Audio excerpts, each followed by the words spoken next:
Good morning traders. আজি হ'ল শনিবাৰ আৰু আজি মাৰ্কেট চব বন্ধ আছে।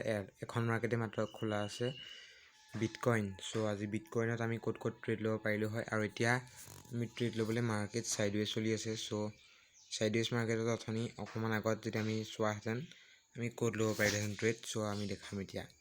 আজিৰ যেতিয়া মাৰ্কেট তললৈ আহিছিল, তললৈ অহাৰ পিছত ইয়াত এডাল কেণ্ডেল বনাইছিল। এইটো কি বুলি কয়, ডজি কেণ্ডেল। এইখনতে ডজি কেণ্ডেলৰ ওচৰত এইটো ছাপৰ্ট আছিলে, ছাপৰ্টত এডাল ডজি কেণ্ডেল বনালে। চ' ডজি কেণ্ডেলৰ নেক্সট কেণ্ডেলডালে এডাল ইনভাৰ্টিং হেমাৰ বনালে আৰু তাৰ পিছত এইটো বনালে কেণ্ডেল ডজি কেণ্ডেলক এই নেক্সট কেণ্ডেলডালে আমাৰ কি কৰিলে, ব্ৰেক কৰিলে। চ' ইয়াতে আমি ধুনীয়া এটা লং পজিশ্যন ল'ব পাৰিলোঁ হয়। আমি যেতিয়া এই ডজি কেণ্ডেলে যেতিয়া আমাৰ এইটো ব্ৰেক কৰিছে, ধৰিছোঁ আমি ইয়াতে এটা ধুনীয়া ট্ৰেড প্লেন কৰিব পাৰিলোঁহেঁতেন। আৰু ট্ৰেডটো ট্ৰেড আমাৰ যোন টাৰ্গেট ছাপৰ্টৰ প্ৰথমখনলৈকে ছাপৰ্টৰ এইখনতে হ'লহেঁতেন।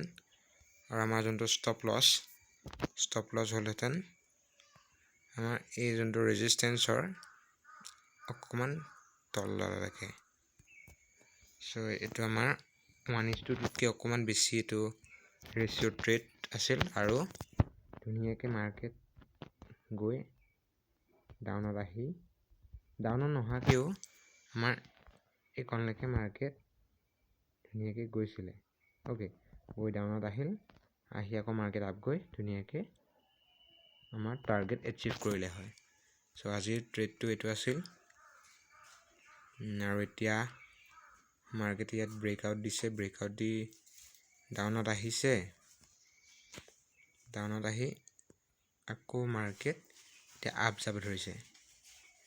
আৰু যেতিয়া এডাল ৰেজিষ্টেঞ্চডাল যেতিয়া ব্ৰেক কৰিব, আমি ইয়ালৈকে ধুনীয়াকৈ এটা ট্ৰেড প্লেন কৰিব পাৰোঁ। এইকণলৈকে টাৰ্গেট দি এইকণতে ষ্টপ লছ দি আমি ধুনীয়াকৈ এটা ট্ৰেড প্লেন কৰিব পাৰোঁ। চ' আজি ভিডিঅ' ইমানেই। ভাল পালে লাইক, শ্বেয়াৰ, ছাবস্ক্ৰাইব কৰিব।